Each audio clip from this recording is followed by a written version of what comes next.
সুপ্রিয় দর্শক, ভিওডি বাংলার বিশেষ আয়োজন ৩৬ জুলাই আপনাদের সবাইকে স্বাগত জানাচ্ছি। আমি মঞ্জুর মিলন। আপনারা জানেন গেল বছর অর্থাৎ ২০২৪ সালের জুলাইয়ের প্রথম সপ্তাহে যে আন্দোলনটি শুরু হয়েছিল কোটা সংস্কারের দাবিতে, সেই আন্দোলনটি শেখ হাসিনার পতনের মধ্য দিয়ে সমাপ্তি ঘটে। আর এই আন্দোলনের পেছনে রয়েছে নানান ঘটনা, অনেক গল্প, অনেক অজানা গল্প। মা তার সন্তানকে হারিয়েছে, বাবা তার সন্তানকে হারিয়েছে, ভাই তার বোন, বোন তার ভাইকে হারিয়েছে, এমনকি ছোট্ট শিশুটিকে হারিয়েছে তার মা বাবা। এরকম অসংখ্য গল্প রয়েছে এই জুলাই পেছনে। আমাদের সাথে আজকে আলোচনায় যুক্ত হয়েছেন ঢাকা মহানগর দক্ষিণ বিএনপির যুগ্ম আহ্বায়ক এবং শ্যামপুর কদমতলী সংসদীয় আসনের প্রধান সমন্বয়ক আনম সাইফুল ইসলাম। সাইফুল ইসলাম, আপনাকে ভিওডি বাংলার স্টুডিওতে স্বাগত জানাচ্ছি। ধন্যবাদ আপনাকে, ধন্যবাদ ভিওডি বাংলার সকল দর্শকদের এবং ভিওডি বাংলার সকল রাজপথে থেকে যারা আমাদের এই আন্দোলন সংগ্রাম, আমাদের অধিকার নিয়ে যারা সাহসিকতার সহিত কথা বলেছেন, আপনাদের এই ভিওডি বাংলার সকল কর্মকর্তাদেরকে ধন্যবাদ। আমরা আলোচনায় চলে যাই। আমাদের ৩৬ জুলাই বলি আর গণ অভ্যুত্থান বলি, আমরা যাই বলি না কেন, এটি তো শেষ হয় না কখনো। কারণ এই যে প্রাণের বিনিময়ে, হাজারো প্রাণের বিনিময়ে আমরা যে বাংলাদেশে গণতান্ত্রিক অধিকার অর্থাৎ মানুষের কথা বলার অধিকার, বাক স্বাধীনতা কিংবা মানুষের রাজনীতি করার অধিকার, মৌলিক অধিকার যদি বলি, সেটিও তো ছিল না। সুতরাং সেই অধিকার ফিরিয়ে এনেছে ছাত্র জনতা। সুতরাং এই জুলাই কিংবা এই গণ অভ্যুত্থান কখনোই শেষ হয়ে যাবে না। আসলে এটি কিন্তু মানুষের হৃদয়কে স্পর্শ করে যাবে। তো সেই আন্দোলনটি যখন শুরু হয়েছিল, আসলে আপনার কী মনে হয়েছিল যে আসলে এই আন্দোলনের মাধ্যমে সরকার পড়ে যাবে? এটি শুরু থেকে মনে হয়েছিল আপনার? আপনি তো একজন রাজনৈতিক কর্মীও।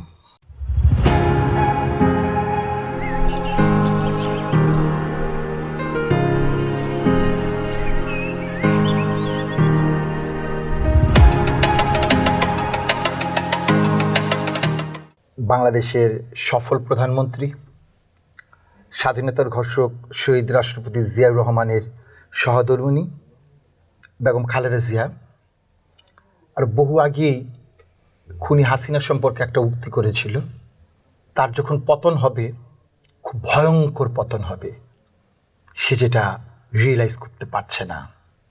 এবং উনি এটাও বলেছিলেন যে তার পতন নিয়ে উনি নিজেও শঙ্কায় যে তার কতটা চরম পতন হবে, যেটা উনি বলেছিলেন। হয়তো তিনি এটিও বলেছিলেন যে পালিয়ে যেতে হবে, পালিয়ে যেতে হবে। আমার মনে আছে, একটা ইফতার পার্টিতে ৮ থেকে ১০ বছর কি তারও বেশি, ততোধিক বছর আগে বসুন্ধরা কনভেনশন সেন্টারে তো সেই আমাদের মায়ের কথাটাই কিন্তু সঠিক হয়েছিল, তার নির্মম পরিণতি।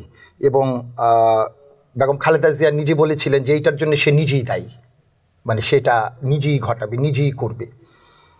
তো সেটাই হয়েছে। আর আমাদের বাংলাদেশ, এটা ইতিহাস দেখলে বোঝা যায়, এটা শত শত বছরের ইতিহাস। এই ইতিহাসে আমরা কিন্তু সেই শত শত বছর ধরেই কিন্তু আমরা যোদ্ধা, আমরা অধিকারের জন্য লড়াই করে যাচ্ছি এবং এটা প্রমাণিত। মানে জাতি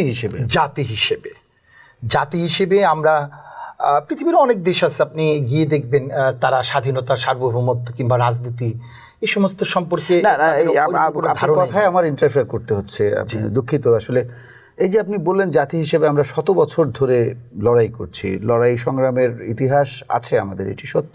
আবার এটিও তো সত্য, আপনারা মানে এই জাতি বা আমরা শত বছর আন্দোলন সংগ্রাম করেও তো আমরা স্ট্যাবল হতে পারিনি, আমরা কোনো কিছুই স্ট্যাবল করতে পারিনি। আমাদের কোনো অর্গানাইজেশন, সাংবিধানিক প্রতিষ্ঠান, আমাদের ভোট ব্যবস্থা, কোনো কিছুই তো আমরা করতে পারিনি। আমরা তাহলে এই লড়াইয়ের অর্থ, আপনি ইতিহাস দেখেন, আমরা একটু পেছনে চলে যাই। হ্যাঁ, একটু পেছনে গেলে দেখবেন যে আমরা যেমন ত্যাগী, দেশপ্রেমী, ঠিক তেমনি আমাদের এই জাতি থেকেও কিন্তু মির্জাফর নামে একটা শব্দ আছে। আমাদের জাতির মধ্যেই কিন্তু মির্জাফর শব্দটা তৈরি হয়েছিল। আমরা যেমন আন্দোলন সংগ্রামে কিংবা আমাদের অধিকার আদায় করার লক্ষ্যে যেমন আমরা বুকের তাজা রক্ত ঢেলে দিতে যেমন কুণ্ঠাবোধ করি না, ঠিক আমাদের এই জাতির মধ্যে এখনও মির্জাফর বসবাস করছে। তো এই মির্জাফর তো আর কারো গায়ে লেখা নাই যে সে যে মির্জাফর, তো মির্জাফর যখন একটা ভূমিকার রোল প্লে করে, একটা সময় গিয়ে তার এটা সবার কাছে প্রকাশিত হয় যে সে যে মির্জাফর। তো হয়তো বুকের তাজা রক্ত ঢেলে দিয়ে আমরা একটা পর্যায়ে চলে যাই। তো অনেক বুকের তাজা রক্ত, অনেক যোদ্ধার টোটাল যুদ্ধটাকে, তাদের টোটাল সংগ্রামটাকে একটা মির্জাফরই সেটাকে অনেকটা ধূলিসাৎ করে দিতে পারে। জি, এবার আলোচনায় এসেছ। জি, তো এই আপনি কি ভেবেছিলেন আন্দোলনের শুরুতেই যে আন্দোলনের মাধ্যমে আসলে সরকার পতন হতে পারে? এরকম একটা ফ্যাসিস্ট জগদ্দল পাথর যারা বিগত 16.5 বছর ধরে মানুষের উপর স্টিম রোলার চালিয়েছে, সেটি আপনি যে কোনো দিকে যদি বলতে পারেন, মানুষের ভোটাধিকার হরণ করেছে, মানবাধিকার হরণ করেছে, গুম খুন, কোনো মানুষের জননিরাপত্তা ছিল না। তো সেই রকম একটি সরকারকে আন্দোলনের মাধ্যমে, কিন্তু বিএনপির মতো একটা বড় রাজনৈতিক দল যার অনেক ঐতিহ্যও রয়েছে আন্দোলন সংগ্রামের, আমরা স্বৈরাচার বিরোধী আন্দোলনে বিএনপির ভূমিকা দেখেছি। সুতরাং সেই রকম একটা প্রেক্ষাপটে যেখানে আপনাদের মতো দল পারেনি, মানুষকে সম্পৃক্ত করতে পারেনি, আমি বলবো সাধারণ মানুষকে কিন্তু বিএনপি সম্পৃক্ত করতে পারেনি, এটি কিন্তু বিএনপিও স্বীকার করে। তাহলে এই আন্দোলনটি আসলে কি কারণে আলাদা, এটার মাত্রাটা কি? আসলে আমি এটা, আপনি আমাকে তো কোশ্চেন করেছেন যে আমি কতটা কনফিডেন্ট ছিলাম কিংবা কতটা আশাবাদী ছিলাম যে এই আন্দোলনটা সফল হবে। আমার আশাটা, পৃথিবীতে আসলে শতভাগ বলতে কোনো শব্দ নেই মৃত্যু ছাড়া, আমার আশাটা শতভাগের কাছাকাছি ছিল। কারণ যখন আমি দেখলাম আমাদের ভারপ্রাপ্ত চেয়ারম্যান উনি যখন নির্দেশনা দিলেন যে এই আন্দোলনের মধ্যে আমাদেরকে সম্পৃক্ত হওয়ার জন্যে, যে নির্দেশনা আমার উপরে এসেছিল যে সেই জায়গার মধ্যে আমাদের কোনো ব্যানার ইউজ হবে না, এবং এই জায়গার মধ্যে আমাদের যাদের দাড়ি গোঁফ পেকে গিয়েছে আমরা এই আন্দোলনের মধ্যে সম্পৃক্ত হব না, বাট আমাদের যারা নেতাকর্মী আছে, ছাত্রদল, যুবদল, স্বেচ্ছাসেবক কিংবা বিএনপির মধ্যে ইউনিট পর্যায়ের যে নেতাগুলি আছে যাদের বয়স অনেক কম, যে তাদেরকেই আন্দোলনে প্রোভাইড করার জন্যে। তো আমার কাছে যখন চেয়ারম্যান সাহেবের এই বিষয়টা, আমাদের ভারপ্রাপ্ত চেয়ারম্যান জনাব তারেক রহমানের এই বিষয়টা, এই মেসেজটা যখন আমার কাছে আসলো, তখন আমার মনে হলো যে এটা একটা ভিন্ন কৌশল, যেটাকে প্ল্যান বি বলতে পারেন। পৃথিবীর অনেক বড় বড় এরকম অভ্যুত্থান, অনেক বড় বড় প্রজেক্ট যেটা প্ল্যান বিতেই সফল হয়েছে, এবং আমি এটা বলবো যে যখন প্ল্যান বিটা যখন আমরা হাতে নিই, আমি যখন এই নির্দেশনা পাই, তখন আমার মনে হলো যে দিস ইজ প্ল্যান বি। তখন আমি খুব আশাবাদী ছিলাম। তো যেই আশাবাদীর ফলশ্রুতি আপনার সেই লক্ষ্যে 16ই জুলাই থেকেই আন্দোলনের জন্যে যেটাকে আপনার এই স্টেলিন গার্ড যেটাকে বলি আমরা, যাত্রাবাড়িতে সবচাইতে মর্মান্তিক যে ঘটনা হয়েছে যাত্রাবাড়ি, তো সেই 16 তারিখ থেকেই ছাত্রদলকে আমি টোটালি এই জায়গার মধ্যে প্রোভাইড করে দিই, এবং সেগুলির ফুটেজও আমার কাছে আছে, ভিডিও ফুটেজগুলি আছে। আমার দুনিয়া কলেজের ছাত্রদলের, কদমতলী থানা ছাত্রদলে যারা আছে তারা সশরীরে তারা আন্দোলনে ছিল। তো এরপরে যখন আমার উপরে যখন এর চেয়ে বেশি যখন নির্দেশনা আসলো, তখন আমি যুবদল, স্বেচ্ছাসেবক, এর মধ্যে যাদের কম বয়স তাদের সবাইকেই এই আন্দোলনের মধ্যে সম্পৃক্ত করি, এবং তারা অনেক বিরাট একটা অংশ। এবং আমি যেমন, আমার কাছে যেমন এই মেসেজ এসেছে, ঠিক তেমনি আমার মতো এরকম বিএনপির আরও যারা নেতৃত্বে যারা আছেন তাদের কাছে এই মেসেজ এসেছে। তো তারাও তাদের নেতাকর্মীদেরকে এই জায়গায় প্রোভাইড করেছে। তো এবং সেই ফলশ্রুতিতেই আপনার আমি 2রা আগস্ট থেকে আমি নিজেই সশরীরে আমি রাজপথে নেমে যাই। তো যে জায়গার মধ্যে আপনার মুহুমুহু গুলি, আপনার মানুষের লাশ, মানে মানুষ চোখে দেখতেছে কিভাবে লাশ পড়তেছে, তো সেইটাকে মাথায় রেখে, নিশ্চিত মৃত্যুকে মাথায় রেখেই আমি রাজপথে নামি। তো এই জায়গার মধ্যে যদি আমার একটা কনফিডেন্ট যদি না থাকে, আমি যদি ওইরকম আশাবাদী না হই, তবে তো আমি এই জায়গায় নিজে সশরীরে আমি রাজপথে নামি না। পয়লা আপনার এই 2রা জুলাই, সরি 2রা আগস্ট থেকে নামি। এরপরে আমি আমার নিজ এলাকায়, হ্যাঁ, যেটাকে আপনারা শুনবেন, মানে দোলাইর পার, যেটা আপনার অনেক রাস্তার একটা মোড়, যেটার নাম করা হয়েছে স্বাধীনতা চত্বর, হ্যাঁ, এই জায়গার মধ্যে আমি 35শে জুলাই, যেটা আপনার এই 4ঠা আগস্ট, আমি সারা দিন ভর এই জায়গার মধ্যে আমি সশরীরে আমি অবস্থান নিই। না, তার আগে আমরা একটু পিছনে আসতে চাই। আমরা জানি যে 3 আগস্ট আপনি যাত্রাবাড়িতে ছিলেন, 2 আগস্ট নেমেছেন, 3 আগস্টে কিন্তু ওখানে হেলিকপ্টার থেকে গুলি করা হয়েছিল। হ্যাঁ। সেই বর্ণনা যদি দিতে নেন। আপনি 3 আগস্টে এটা দুপুরের পরের ঘটনা। দুপুরের পর থেকে আপনার প্রথমে যখন গুলিগুলি হচ্ছিল, প্রথমে তো আমরা বিষয়গুলি বুঝতে পারি নাই যে কোত্থেকে গুলিগুলি আসতেছে। তো একটা পর্যায়ে যখন এই মানে মানুষ অনেকেই যখন মারা যাচ্ছে, এবং আমাকে আমার নেতাকর্মীরা মানে যারা কর্মীরা তারা তো আসলে তার নেতাকে অনেক ভালোবাসে, আমাকে তারা বলছিল একটু সেফে যেতে, একটু অন্য সাইডের মধ্যে যাওয়ার জন্য। তখন তারা বলছিল যে হেলিকপ্টার থেকে গুলি করতেছিল। বাট ওই সময়টাই কিন্তু আমরা যে বিষয়গুলো যে খুব গভীরভাবে মানে পর্যবেক্ষণ করে দেখব, মানে আসলে পর্যবেক্ষণের সময়টা এটা কারো আসলে বিবেচনার সময়টা ছিল না। তারপরে 4 আগস্টের ঘটনা বলছিলেন, আসলে সেটি আপনার এই 4 আগস্টে আমি যখন দেখলাম আমার মানে বাসার সামনে আপনার এই মাওয়া রোডের দিকে যেতে, এদিকে ফ্লাইওভারে যেতে, এই জায়গায় বহুমুখী একটা রাস্তা, প্রায় 7টা-8টা কিংবা ততোধিক রাস্তার মিলন মেলা একটা চত্বর, যেটার মধ্যে খুনি হাসিনা তার বাবার একটা মনুমেন্ট করতে চেয়েছিল, হ্যাঁ, যেটা আমরা করতে দেই নাই। ওই জায়গায় এই মনুমেন্টটা, এটা একটা টিনে ঘেরা ছিল। এই জায়গাটার মধ্যে আমি সকাল থেকে আমি আমার নেতা কর্মী যা আছে সবাইকে নিয়ে আমি অবস্থান নেই। তো ওই দিন আমার একটা খুব দারুণ একটা অভিজ্ঞতা হয়েছিল আমার জীবনে। সেটা হচ্ছে মানুষ, আমরা কিন্তু সব কিছুতেই সবাইকে আমরা অনেক সময় একটা বিষয় আমরা ক্রেডিট দিই, কিংবা সকল কিছু অনেক সময় আমরা স্যাক্রিফাইস করি। বাট লিডারশিপের জায়গায়, নেতৃত্বের জায়গায় কিন্তু কেউ কাউকে নেতৃত্বটা দেয় না। আমি যখন ওই জায়গার মধ্যে যখন পৌঁছাই, তো ওই জায়গার মধ্যে আমার এলাকার যারা জনসাধারণ যারা ছিল, প্রথমে আমার নেতাকর্মীর সংখ্যা কম ছিল। তো এলাকার যারা ছিল এবং তারাও আমার নেতাকর্মী, আমার আত্মীয় স্বজন, আমার এলাকার, আমি ওই জায়গায় গিয়ে দেখেছি যে আমাদের বিএনপি মনা যারা বিএনপিকে ভালোবাসে, আমার মিছিল মিটিংয়ে যারা যায়, যারা আপনার বাজারে তরি তরকারি মাছ বিক্রি করে, মুদি দোকানদার যারা আমার লোকাল যারা এলাকা, আমি যাওয়ার পরে তাদের মধ্যে একটা অন্যরকম একটা আনন্দ এবং একটা তাদের একটা মনোবল তৈরি হয়। এবং আস্তে আস্তে সময়টা যখন গড়াতে থাকে, 1 ঘন্টার মধ্যে আপনার 50, 60, 70 জনের সংখ্যাটা 200-250-তে চলে যায় 1-1.5 ঘন্টার মধ্যে। এর মধ্যেই পাশেই র্যাব অফিস ছিল। র্যাব অফিস থেকে এই র্যাবের একটা কার্যালয় পাশেই আমার, ওই জায়গার থেকে মুহুমুহু গুলি হচ্ছিল। আর এদিকে পুলিশের যেটা গুলি ছিল, আমরা একবার ছত্রভঙ্গ হচ্ছি, আবার আমরা আসতেছি। এর মধ্যে আমাদের সামনে দিয়ে আবার এই অন্যদিকেও যে এই আপনার আন্দোলন হচ্ছে, ওই দিক থেকে যে যারা নিহত হচ্ছে, আহত হচ্ছে, ওদের লাশগুলো কিংবা ওদের দেহগুলি ওগুলি ভ্যানের উপরে করে, রিক্সার উপরে করে ওগুলি নিয়ে যাচ্ছে, ওগুলি আমরা পাস করে দিচ্ছি।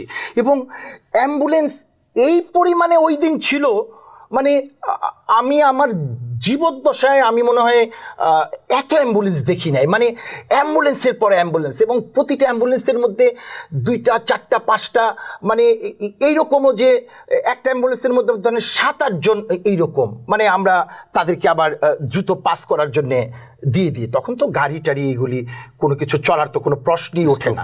হ্যাঁ, তো এরপরে আমি সারাদিন ভর ওই জায়গায় তো আর কারো মুখে তো আর খাবার ঢুকবে না। আমি যেটা করছি সেটা হচ্ছে সর্বপ্রথমে গিয়ে আপনার ওই জায়গার মধ্যে সামনে তো এই ফ্লাইওভারে ওঠে যে সিসি ক্যামেরাগুলি আছে, আমার নেতাকর্মীরা আমি নির্দেশনা দেওয়ার পরে সর্বপ্রথম সিসি ক্যামেরাগুলি সব তাদেরকে বলি, এরকম আপনার বড় বড় লোহার খুঁটির উপরে সিসি ক্যামেরাগুলি থাকে, এগুলি সব আপনার তারা ভেঙে ফেলে। ওইটার মধ্যে ওই যে কি বলবো, ওই যে বায়া যে উঠে উপরের দিকে উঠে, তারপরে এত ছোট মানে ওরা খুব ডান পিঠে ওরা পারে, ওরা গিয়ে নির্দেশনা দেওয়ার সাথে সাথেই তারা কাজ করে দিচ্ছে। তো এরপরে আমি আপনাকে ভিডিও ফুটেজটা দেব, এই আপনারা সেটা দেখবেন যে আমি এই জায়গায় কীভাবে অবস্থান নিছি।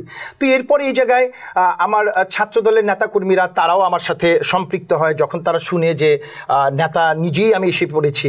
আর তখন তো আসলে এমন একটা অবস্থা ছিল, কিভাবে মানে একে শুনে মানে চারিদিক থেকে আপনার দোলাইরপাড়ের মধ্যে একটা বড় ধরনের একটা জমায়েত হয়, এবং আমি সেই গোল চত্বরের মধ্যে নিজে উঠে ওই জায়গার মধ্যে আমি আপনার বক্তব্য এবং সবাইকে ওই জায়গায় সুসংগঠিত করি। সবচেয়ে মজার একটা বিষয় হচ্ছে আমরা একে অপরকে সব কিছু দিয়ে দিই, সব অনেক সময় অন্নহীনরে অন্ন দেই, বস্ত্রহীনকে বস্ত্র দেই, কোনো দুস্থকে টাকা পয়সা দেই, কিন্তু পৃথিবীতে কেউ কিন্তু নেতৃত্ব কেউ একজন আরেকজনকে দিয়ে দেয় না, এটা ইতিহাস বলে না। আমি সেদিন দেখেছি এই জায়গায় যতগুলো মানুষ ছিল এর মধ্যে অনেক আননোন পার্সনও ছিল। এই আননোন পার্সনগুলি ছিল এবং সবাই মিলে একটা পতাকা এনে আমার হাতে সবাই এসে দিয়ে দিল। ওই জায়গায় আবাল বৃদ্ধ বনিতা সর্বশ্রেণীর লোকজন ওই জায়গায় ছিল। আমাদের দলীয় আমার যে নেতাকর্মী, আমি বলবো না যে সবই যে আমার নেতাকর্মী তা না, সাধারণ মানুষ যারা সবাই সম্পৃক্ত ছিল। আমাকে যখন হাতে পতাকাটা দিয়ে আমাকে সবাই বলছিল যে ভাই আমাদের এই জায়গায় একটা নেতৃত্ব দরকার, আপনি আমাদের সবাইকে নেতৃত্ব দেন, আমার শরীরে পশম দাঁড়িয়ে গেছে। আমি আমার এই অনুভূতিটা আমি কোনোদিন ভুলবো না, কখনো না। আপনি ভিডিও ফুটেজে দেখবেন যে আমার হাতে যে এনে যে পতাকা দিল, এবং আমি যখন ওই গোল চত্বরটার মধ্যে যখন উঠলাম, প্রথম কথা বলতেছিলাম, সবাই একটু বিচ্ছিন্ন ছিল, কিন্তু যখন আমি বক্তব্য দিচ্ছিলাম তখন একটা পর্যায়ে প্রায় ওই জায়গায় 500-700 লোক জড়ো হয়ে যায় পুরো গোল চত্বরটার মধ্যে। এবং এরপরে যে গুলি শুরু হয়, পাশেই আমার বাড়ি, বেশিক্ষণ না, ধরেন আপনার ওয়াকিং ডিস্টেন্স সর্বোচ্চ 3 মিনিট হবে। তো আমরা সবাই ছত্রভঙ্গ হয়ে গেলাম। তো আমাকে আমার নেতাকর্মীরা ততক্ষণে দুপুর গড়ায় বিকেলের দিকে 3টার মতো বেঁচে যাবে তখন। তা আমাকে তারা বলছিল যে সারাদিন ছিলাম আর থাকা দরকার নেই। তো এর মধ্যেও অনেকে এই জায়গার মধ্যে রয়ে গেছে। আমার তখন মনে হলো আমার সন্তানই এর আগে ধরেন আরও 10 দিন 12 দিন আগে আমাকে আমার সন্তান তার মাকে প্রশ্ন করেছে যে আমার বাবা তো অনেক বড় নেতৃত্বে আছে, কই আমার বাবা তো এখন পর্যন্ত রাজপথে নামে নেই। এটা ছিল আমার জন্য সবচেয়ে বড় ইন্সপাইরেশন। এবং 1 তারিখে যখন আমার স্ত্রী আমাকে বলেছিল যে তুমি যদি রাজপথে না নামো, আমি রাজপথে নামবো, আমি নিজে নেমে যাব রাজপথে, এইটা ছিল আমার আরেকটা সবচেয়ে বড় ইন্সপাইরেশন। এবং আমার মনে হয়েছিল যে আমি যদি রাজপথে না যাই, আমি আমার সন্তান, আমি আমার স্ত্রীর কাছে, আমি আমার পরিবারের কাছে, আমি তাদের কাছে তুচ্ছ হয়ে যাব এবং তাদের কাছে আমি মানসিকভাবে একটা মূল্যহীন একটা নেতৃত্ব হয়ে যাব। আমার নিজের ঘরেই যদি আমার নেতৃত্বের ভ্যালু না থাকে, এই পদধারী নেতার কোনো মূল্য নাই আমি মনে করি না। তারপরে আপনি ওই দিন আন্দোলন 3টার সময় যখন বেশি রকম গুলি হচ্ছিল, তখন আমাদের মধ্যে একজনের শরীরে গুলিবিদ্ধ হয়। ওকে তাড়াতাড়ি যখন আপনার এইরকমই ভ্যানে করে যখন ওরে পাঠিয়ে দিলাম, তখন সবাই নিয়ে চলে যাবে, তখন এই জায়গার থেকে ওয়াকিং ডিস্টেন্স 3 মিনিট হবে। আমি জাস্ট একটু সামনে গিয়ে একটা রিক্সার মধ্যে 5-7জন মিলে চলে গেলাম আমার মা বিছানায়। আমি আমার মায়ের কাছে একটু গেলাম, মানে কোনো রকমে আপনার এই একটা মুখ টুক ঢেকেই গেলাম মায়ের এই জায়গায়। কারণ এর আগে আমাকে ধরার জন্যে যখন আমার বাসায় আসে, আমাকে না পেয়ে আপনার 18 সালের নির্বাচনের সময় তখন আমার মাকে আমার যে জায়গার থানা, এই জায়গার তখন এই ডিবি পুলিশ, তারা আমার মাকে তুলে নিয়ে যেতে চায়। তো যে কারণে মুখ ঢেকেই মার কাছে গেছি, মার কাছে গিয়ে চিরবিদায় নিয়ে এসেছি। সবচেয়ে একটা আবেগতাড়িত কথা বলি, একটা রিয়েলিটি বলি, যারা আমরা রাজপথে ছিলাম এটা আমরাই শুধু জানি। আমি যখন 2 তারিখে যখন রাজপথে নামি, 1 তারিখে আমাদের আরও যারা যোদ্ধা আছে, বন্ধু আছে, আমরা একে অপরের কাছে সবাই বিদায় নিয়েছি যে হয়তো আমরা তো ফিরেও না আসতে পারি। ওই সময়টা ছিল, আমি স্বাধীনতা যুদ্ধ দেখি নাই, 71 দেখি নাই, কিন্তু আমি জুলাই দেখেছি, রক্তাক্ত জুলাই দেখেছি। আমার মনে হয়েছে যে এটা স্বাধীনতা যুদ্ধের চেয়ে কোনো অংশে কম না। আমি মনে করি এই জায়গায় শুধু যে যারা আমরা রাজপথে ছিলাম শুধু আমরাই যোদ্ধা তা না, আমাদের ঘরে বসে আমাদের মায়েরা, বোনেরা, আমাদের যারা বৃদ্ধ বাবারা, যারা ঘরে বসে যারা মোনাজাত করছে, নামাজ পড়ছে, তারা ঘরে বসে তারা সমর্থন দিয়েছে যে হাসিনা থাকবে না, স্বৈরাচার থাকবে না, খুনি ফ্যাসিস্ট থাকবে না।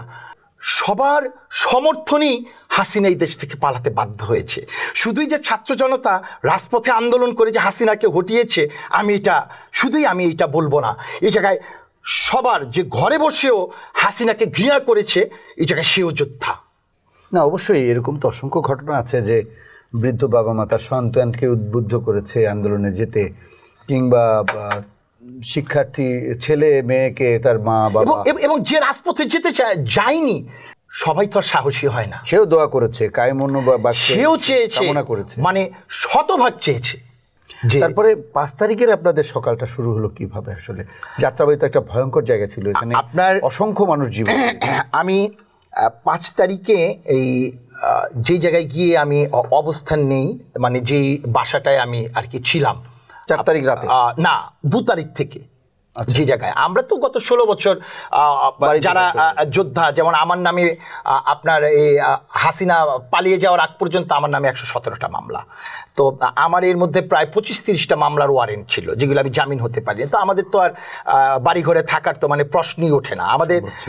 একবার আপনার কি বলে, হাসিনার এই যে শেষ যে নির্বাচনটা ছিল 24 সালে, হ্যাঁ 24-এর হাসিনার শেষ নির্বাচনটায় আমাকে না পেয়ে আমার ছেলেকে নিয়ে যেতে চাইছে।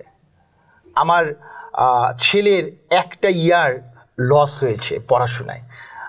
আমি যখন শুনেছি যে আমাকে না পেয়ে আমার ছেলেকে নিয়ে যাবে, আমার একটা অডিও ক্লিপ ভাইরাল করেছিল আওয়ামী লীগের পেজে, মানে ওই জায়গায় আমার ছবিটা ব্যবহার করে তারা নিজেরা, আর আমাদের এই নিউ মার্কেট থানার জাহাঙ্গীর জেনারেল সেক্রেটারি, আমার আর তার ছবিটা ব্যবহার করে তারা নিজেরা কথোপকথন করে ওই কথাগুলি আমাদের দুজনের একজনেরও ছিল না, বাট ছবিটা ব্যবহার করেছিল আমাদের, যে আমি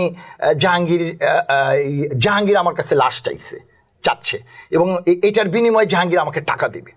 তো এই ক্লিপটা নিয়ে আপনার ওই সময়ে ফ্যাসিস্ট হাসিনার যারা প্রশাসনের যারা লোক ছিল, ডিবি, ওরা আমার বাসার মধ্যে খুব আসে এবং আমাকে না পেয়ে আমার ছেলেকে নিয়ে যেতে চাইছে। তো তখন আমার ছেলেকেও বাসা থেকে স্ত্রী সন্তান সবাইকে আমি মানে চলে যেতে বলি। তো আমাদের তো আসলে এলাকায় থাকার তো প্রশ্নই ওঠে না, বাট 1 তারিখ থেকে আমি এই আমার এলাকার মধ্যে ঢুকে গেছি এবং আমি যেই বাড়িতে ছিলাম ওই বাড়ি থেকে, আপনি 5 তারিখের কথা জানতে চাইছেন, আমি 8টার সময় আমি দেখি যে বাসা থেকে বের হওয়ার কোনো স্কোপ নেই। আপনার র্যাব পুলিশ সমানে মানে তাদের রাস্তায় টহল দিচ্ছে। সবচেয়ে বড় কথা হচ্ছে 5 তারিখে যে হাসিনা পালিয়ে যাবে 8টার সময়, এটা তো আর আমরা কেউ জানতাম না। তো আমি যেই বাসাতে অবস্থান নিচ্ছি, আমি যেই বাসা থেকে যে বের হব, তো আমার তো আবার এই বাসায় তো আবার এন্ট্রি নিতে হবে। তো আমার ঢোকার চেয়ে বের হওয়াটা আমার সবচেয়ে বেশি গুরুত্বপূর্ণ আমার মাথায় থাকতো, যে আমি বের হওয়ার সময় যদি কেউ আমাকে দেখে তবে তো আমি এই বাসায় নিরাপদ না। তো যেই কারণে আমি একটু বেশ কৌশল অবলম্বন করে আমি 9টা কি 9:30টার দিকে, এবং আমি যেই বাসাটায় ছিলাম এই বাসাটা হচ্ছে আপনার একটা 7তলা বাসা, মানে ওই ছাদ থেকে আমি সব কিছু দেখতেছিলাম, সব মনিটর করতেছিলাম, অবজার্ভ করতেছিলাম। তখন পর্যন্ত আপনার এই 2 সাইডের অলিগলি থেকে যারা আছে রাজপথের মধ্যে তারা একবার আসতে চায়, আবার এই জায়গায় র্যাব পুলিশ ওদের গাড়ি যখন আসে ওরা কোনো কাঁদনে গ্যাস না, ডাইরেক্ট গুলি করতেছে, আবার ওরা ছত্রভঙ্গ হয়, আবার আসে। এরপর আমরা চলে গেলাম। তো বিষয়টা ধীরে ধীরে যাত্রাবাড়ি চত্বর এলাকাটা 10টা 10:30টার দিকে আপনার আমাদের লোকজন নেতা কর্মী যা আছে মানে সব বের হয়ে গেল। তো বের হয়ে যাওয়ার পরে তখন মোটামুটি আমাদের একটা ভালো রাজপথে একটা অবস্থান চলে আসলো এবং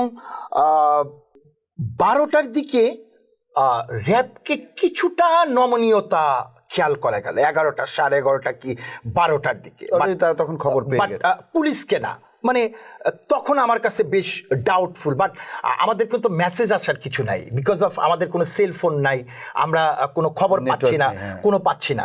তো এরপরে হাসিনা যখন চলে গেল আমরা একরকম স্বাধীন হয়ে গেলাম, বিজয় মিছিলের জন্য সবাই নামলো।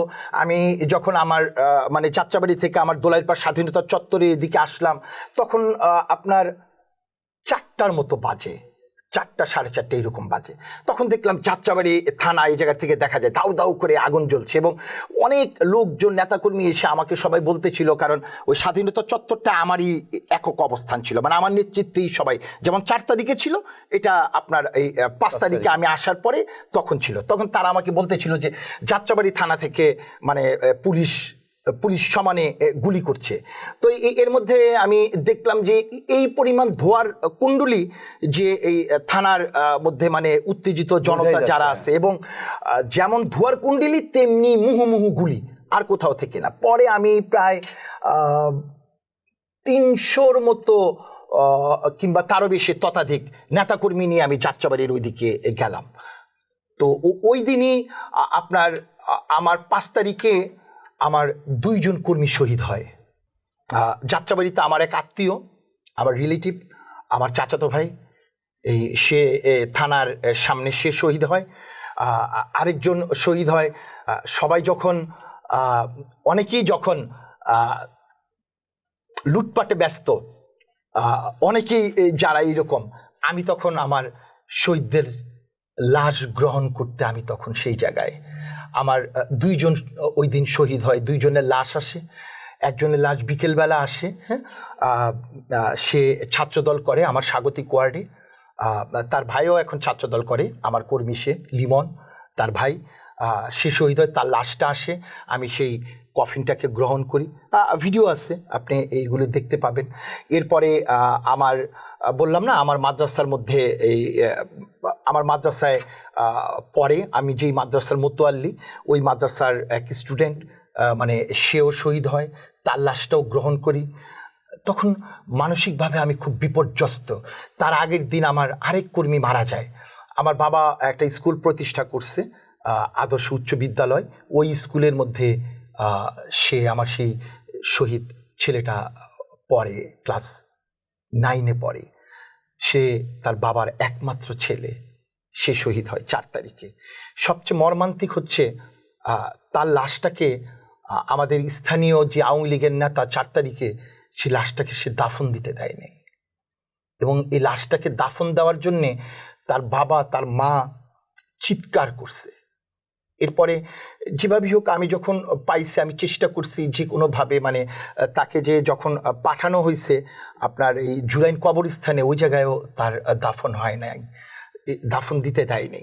একরকম তার লাশটা মাটি চাপার মতো দেওয়া হয়েছে, এবং জুরাইন গোরস্থান থেকে এই জন্যে কোনো ধরনের কোনো মারা গেলে একটা সার্টিফিকেট দেয় না, এটা কোনো কিছু দেয় নাই ওই দিন তাকে। আমি আমার শহীদ পরিবারদেরকে নিয়ে একাধিক প্রোগ্রাম করেছি, আমি নিজে তাদের দায়িত্ব নিয়েছি। চেয়ারম্যান সাহেব তাদের খোঁজ নিচ্ছে, খবর নিচ্ছে, তাদের জন্য অনুদান নিচ্ছে। আসলে এইরকম হাজারো ঘটনা, শুধু এই জায়গায় না। 5 তারিখে আমার আরেকজন স্বেচ্ছাসেবকের কর্মী শ্যামপুর থানার, সে গুলিবিদ্ধ হয়। তো 5 তারিখে তো অবস্থা ভয়ঙ্কর। আপনারা তো, আমরা পরে শুনছি ঢাকা মেডিকেলের মধ্যে যেভাবে লাশ গুম করা হয়েছে, তখন পর্যন্ত সকল জায়গায় তো খুনি হাসিনার দোসররা বসেছিল। তো ওই জায়গায় যখন চিকিৎসা হচ্ছিল না, তখন আমার ওই কর্মীর রাইফেলে আপনার রানের মধ্যে একটা গুলি লেগে এফোর হয়ে গেছে। তা আমি সন্ধ্যার দিকে যখন তারই জায়গায় যাই, তখন আমাদেরই আরেক ছোট ভাই বাসার মধ্যে তার সার্জারি করে তার গুলি বের করছে। ওই ভিডিওটা আছে, মানে ভিডিওটা যদি আপনি দেখেন মর্মান্তিক। মানে আমি ওকে জিজ্ঞেস করছিলাম যে তুমি কেমন, মানে আমি তার অবস্থা দেখে আমি, মানে যে কেউ একটু দুর্বল চিত্তের মানুষ সে মনে সংজ্ঞা হারাবে। মানে তার যে কত সাহস, মানে সে চোখে দেখতেছে যে তার যে কাটতেছে, মানে গুলিটা আপনার রানের একরকম অর্ধেক তার চলে গিয়েছে, এখন পর্যন্ত সেই স্ক্র্যাচ নিয়ে চলে। আমার আরেকটা কর্মী, সে এখন পর্যন্ত সে পঙ্গু, এখনো সেই স্ক্র্যাচ ভর করে চলে। তার পায়ে একটা গুলি লেগেছে। সে আমার এলাকায় একটা মুদি দোকানদার করে, মুদি দোকানদার আমার নিয়মিত কর্মী, সেও ওই জায়গায় আহত হয়েছে। আমার আরেকটা কর্মী, সে আহত হয়েছে আপনার সম্ভবত 20 তারিখের পরে। তার পিঠ দিয়ে গুলি লেগে বুক দিয়ে বের হয়ে গেছে। আলহামদুলিল্লাহ, আমিন, সে বেঁচে আছে আলহামদুলিল্লাহ ঢাকা মেডিকেলে। এবং ঢাকা মেডিকেলে যে তাকে যে চিকিৎসা করা হয়েছে, তাকে পুলিশ প্রোটেকশনে রাখা হয়েছে। তো সে কিভাবে যেন আপনার সম্ভবত 1 তারিখের দিকে সে ঢাকা মেডিকেল থেকে পালায় চলে আসছে। মানে ওই জায়গায় থাকলে তো সে দেখছে যে তাকে পরবর্তীতে হয়তো মানে মেরে ফেলবে, চলে আসবে। এরকম শত হাজারো ঘটনা, মানে এটা বলে শেষ করা যাবে না, শেষ করা যাবে না। এবং আমরা বাংলাদেশের যারা জনগণ, আমরা বাংলাদেশের যারা মানুষ, আমরা আমাদের অধিকার আদায় করতে শিখেছি। সবচেয়ে বড় বিষয় 111-এ মঈনুদ্দিন ফখরুদ্দিন, হ্যাঁ, তারা যেই নীল নকশা করে এবং যেটার সাথে অভ্যন্তরীণ আমাদের দেশ বিদেশের যে ষড়যন্ত্র ছিল, এই ষড়যন্ত্র করে তারা মঈনুদ্দিন ফখরুদ্দিনকে তারা যে ক্ষমতায় এনেছে এবং এরপরে ফ্যাসিস্ট খুনি হাসিনাকে তারা যে ক্ষমতায় বসিয়েছে, ফখরুদ্দিনের ওই সময় থেকেই সবচেয়ে বেশি যে নির্যাতিত হয়েছে আমাদের দলের যিনি ভারপ্রাপ্ত চেয়ারম্যান জনাব তারেক রহমান, হ্যাঁ, যিনি দেশান্তর। হ্যাঁ, আমি বলবো 36শে জুলাইয়ের পরে এই দেশের আমরা সবাই কিন্তু স্বাধীন, সবাই স্বাধীন। আমরা কিন্তু খুব বুক ফুলিয়ে চলি, পেয়েছি বাক স্বাধীনতা। হ্যাঁ, হয়তো এখন পর্যন্ত আমরা আমাদের ভোটাধিকার পাইনি, যেটা আমাদের প্রধান বিবেচ্য বিষয় ছিল। যেই ভোট দিয়েই হাসিনা, রাতের অন্ধকারের এই ভোট দিয়ে হাসিনা 16 বছর তার ক্ষমতাটা দীর্ঘায়িত করেছিল, বাট আমরা এখন পর্যন্ত সেটা পাইনি। তো আমরা এখন পর্যন্ত রাজপথে আছি, আমি সেটা মনে করি। তো সেই সময় যখন আমাদের ভারপ্রাপ্ত চেয়ারম্যান যখন চলে গিয়েছিলেন লন্ডন, উনি সেই সময় থেকে যে উনি আমাদেরকে যেইভাবে তৈরি করেছেন, আমাদেরকে যেইভাবে গড়েছেন, এবং এই বাংলাদেশ জাতীয়তাবাদী দল বিএনপি প্রত্যেকটা কর্মীকে উনি একজন সঠিক যোদ্ধা হিসাবে উনি তৈরি করেছেন। এবং আমরা শিখেছি কিভাবে আমাদের অধিকার আদায় করে নিতে হয়, কিভাবে সত্য প্রতিষ্ঠা করতে হয়। জনাব তারেক রহমান আমাদেরকে শিখিয়েছেন কিভাবে বাক স্বাধীনতার আদায় করতে হয়, কিভাবে নিজের অধিকার আদায় করতে হয়, আমরা সেভাবেই শিখেছি। এবং আমরা ওনার কাছ থেকে এইটাই শিখেছি, রাজপথই ঠিকানা এবং রাজপথ থেকে সকল অধিকার আদায় করতে হয়, এবং আমরা সেটা করেছি। বাংলাদেশ জাতীয়তাবাদী দল বিএনপি কিন্তু শুধু জুলাইয়ের যোদ্ধা না, আমরা কিন্তু জানুয়ারি থেকে ডিসেম্বর পর্যন্ত যোদ্ধা। আমরা কিন্তু গত 16 বছরের যোদ্ধা। আমরা কিন্তু শুধু জুলাই যোদ্ধা না, আমরা এই যুদ্ধটা সেই মঈনুদ্দিন ফখরুদ্দিন থেকে আমরা এই যুদ্ধটা চালিয়ে এসেছি এই সুদীর্ঘ 18 বছর, এবং যেটার ফাইনাল চ্যাপ্টারটা ক্লোজ হয়েছে এই জুলাই অভ্যুত্থানে। এই যে আমি কিন্তু এই কথাটা ডিবিসির একটা সাক্ষাৎকারে সম্ভবত মনে হয় 7ই আগস্ট আমি বলেছিলাম যে আমরা সবাই বলি ছাত্র জনতা, ছাত্রদেরকে তো আমরা চিনি, বাট হু ইজ জনতা? এই জনতাটা কে? এই জনতাটা অন্য কেউ না, এই জনতাটা হচ্ছে বাংলাদেশ জাতীয়তাবাদী দল বিএনপি। এইটাই হচ্ছে ছাত্র জনতা। এইটা ছিল আমাদের ভারপ্রাপ্ত চেয়ারম্যান জনাব তারেক রহমানের অনেক বড় কৌশল। যুদ্ধে কিন্তু অনেক কৌশল থাকে, এবং পৃথিবীর সকল বড় বড় যুদ্ধ প্ল্যান বিতেই এগুলো সাকসেস হয়েছে, এবং সে অর্থে আমি বলবো যে এটা সাকসেস হয়েছি আমরা, আলহামদুলিল্লাহ, আমিন। তবে পুরো বাংলাদেশের মানুষই এই যুদ্ধে শরিক ছিল, যে ঘরে বসেছিল, যে বিছানায় অসুস্থ হয়েছিল, যে আল্লাহর কাছে দোয়া কামনা করছে, সেও যোদ্ধা। না, অবশ্যই, সেটি তো অবশ্যই। এইরকম একটি আন্দোলন, যে আন্দোলনের সাথে একেবারে সমাজের প্রত্যেকটি শ্রেণী পেশার মানুষ যুক্ত হয়েছিল, আমরা তেমনটি দেখেছি। এবং জীবন দিয়েছেন যারা, তাদের মধ্যেও তো আমরা দেখেছি বিভিন্ন শ্রেণী পেশার, একজন রিক্সাওয়ালা, একজন ভ্যানওয়ালা, একজন ঠেলাগাড়িওয়ালা, একটা শিশু, সে ঘরের ভেতর খেলছিল, সেও জীবন দিয়েছে।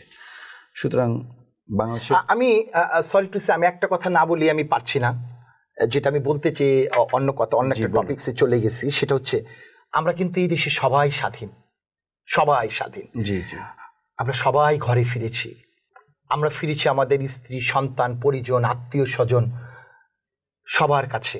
আমরা বুক ফুলিয়ে চলি আমাদের এলাকায়। হ্যাঁ, আমরা নিশ্চিন্তে জীবনযাপন করছি, আমরা স্বাধীন। বাংলাদেশের সকল মানুষ এখন স্বাধীন।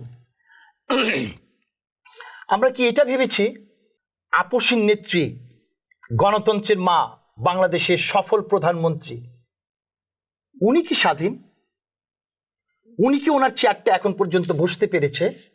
ঠিক তেমনি বিএনপির ভারপ্রাপ্ত চেয়ারম্যান, স্বাধীনতার ঘোষক শহীদ রাষ্ট্রপতি জিয়াউর রহমানের যোগ্য উত্তরসূরি, আমাদের মা দেশনেত্রী বেগম খালেদা জিয়ার সন্তান যোগ্য উত্তরসূরি জনাব তারেক রহমান কই? উনি তো এখন পর্যন্ত দেশে ফিরেন নাই, ওনারা দুইজন তো স্বাধীন হন নাই। আমরা কিভাবে বলি আমরা সবাই স্বাধীন? একটা স্বাধীন দেশে স্বাধীন হলে সবাই স্বাধীন হবে, কই ওনারা তো স্বাধীন হন নাই। আমরা তো পারি নাই আমাদের ভারপ্রাপ্ত চেয়ারম্যানকে ওনারই মাতৃভূমিতে ফিরিয়ে আনতে, আমরা পারিনি। আমরা কি ওনাকে ফিরিয়ে আনতে পারিনি, নাকি ফিরিয়ে আনছি না? কেন আনছি না, কারণ কি? আমরা তো আমাদের মা বেগম খালেদা জিয়াকে, ওনারও তো নিজের একটা এই সংগঠন একটা চেয়ার আছে, উনিও তো বুঝতে পারছেন না কি অদৃশ্য কারণ। আমি বলবো এই দেশে সবাই স্বাধীন না। আমাদের মা দেশনেত্রী বেগম খালেদা জিয়া স্বাধীন না, স্বাধীন না বিএনপির ভারপ্রাপ্ত চেয়ারম্যান জনাব তারেক রহমান, ওনারা এখনো স্বাধীন হন নাই। সুতরাং স্বাধীনতার পূর্ণতা তো তখনই আসবে যখন একটা দেশের প্রতিটা মানুষ স্বাধীন হবে। ওনারা স্বাধীন হয়েন নাই। যে পর্যন্ত না জনাব তারেক রহমান দেশে ফিরবেন, যে পর্যন্ত আমাদের মা ওনার স্বজায়গায় চেয়ারে না বসবেন, আমি বলবো ওই পর্যন্ত আমরা পূর্ণ স্বাধীন হইনি। হয়েছে আমরা স্বাধীন হয়েছি, বাট আমরা স্বাধীনতার পূর্ণতা পাইনি, আমরা পূর্ণ স্বাধীন হইনি। যাই হোক, এখন দয়া করে বলবেন যে আসলে জুলাইয়ের যে আন্দোলনটি হলো সেখানে অনেক মানুষ জীবন দিল, আপনি বললেন অনেকে ত্যাগ আছে জুলাইয়ের বাইরেও। গত 16 বছর কিংবা 18 বছর যদি ধরি আমরা 111 সরকার থেকে 111 সরকার থেকে, এখানে অনেক মানুষের ত্যাগ রয়েছে। বাংলাদেশ জাতীয়তাবাদী দল বিএনপি সবচেয়ে বেশি ত্যাগ স্বীকার করেছেন, এটি আমি একজন গণমাধ্যম কর্মী হিসেবেও আমরা প্রত্যক্ষ করেছি। তো যাই হোক, কিন্তু এত কিছুর পরেও এত ত্যাগ আপনারা দলীয়ভাবে করেছেন, পাশাপাশি ছাত্র জনতা জুলাই অভ্যুত্থানের মাধ্যমে সেটি হয়েছে, মানুষ জীবন দিয়েছে। তাহলে এত কিছুর পরে আসলে প্রত্যাশাটা কি? প্রত্যাশা আপনি আসলে আপনার চাওয়া বা সাধারণ মানুষের যে চাওয়া সেটি আসলে কতটা পূরণ হয়েছে? আমি মনে করি প্রেমিক কিংবা প্রেমিকার কাছে, জাস্ট এমনি একটা গসিপ করি বলছি, এই জায়গায় কোনো চাওয়া থাকে না। চাওয়া থাকে একজন স্ত্রীর স্বামীর কাছে, চাওয়া থাকে একজন স্বামীর স্ত্রীর কাছে। মানে আমি বলতে চাচ্ছি যেটা হচ্ছে বৈধতা। প্রেমিক প্রেমিকের তার বৈধ না, বৈধতা একজন স্বামী স্ত্রী। ঠিক তেমনি ওই যে প্রথমে শুরু করেছিলাম যে আমরা স্বাধীনতা পেয়েছি, বাক স্বাধীনতা পেয়েছি, বাট আমাদের মূল লড়াইটা ছিল ভোটাধিকার। আমরা আমাদের ভোটাধিকার পাইনি। একটা নির্বাচিত সরকার ছাড়া মানুষের প্রত্যাশা কখনোই পূরণ হবে না। এবং আমাদের ভারপ্রাপ্ত চেয়ারম্যান জনাব তারেক রহমান আজকে সুদীর্ঘ 18 বছর যাবৎ উনি সেই 7 সমুদ্র 13 নদীর পারে 8,000+ কিলোমিটার দূরে বসে উনি অবস্থান করছেন। তো উনি যে এই 18 বছরে উনি কিন্তু একটু একটু করে আগুনে পুড়ে পুড়ে উনি কিন্তু খাঁটি হয়েছেন অনেক। উনি দেখেছেন, চোখে দেখেছেন, এবং আপনারা বিভিন্নভাবে ওনার খুব গঠনমূলক যৌক্তিক বক্তব্য শুনছেন যে কি প্রয়োজন এই দেশে, কি প্রয়োজন না, প্রতিটা বিষয় উনি অবজার্ভ করেছেন এই 18 বছর, এবং প্রতিটা বিষয় উনি যৌক্তিকভাবে অবজার্ভ করেছেন, যেটা উনি ওনার মত প্রকাশের সময় উনি প্রকাশ করেন। তো উনি একজন দক্ষ সংগঠক, রাজনীতিবিদ। তো একটা রাজনৈতিক দল ছাড়া, একটা নির্বাচন ছাড়া, একটা রাজনৈতিক দল ছাড়া আপনি তো সাধারণ মানুষের যে তাদের যে একটা চাওয়া, সাধারণ মানুষের যে একটা ভাবনা, এটা তো একটা যে কেউ হুট করেই তো একটা সিভিলিয়ান ভাই, এটা তো উনি ভাবতে পারেন। ওনার চেষ্টা থাকলেও উনি এটা কিভাবে করবেন?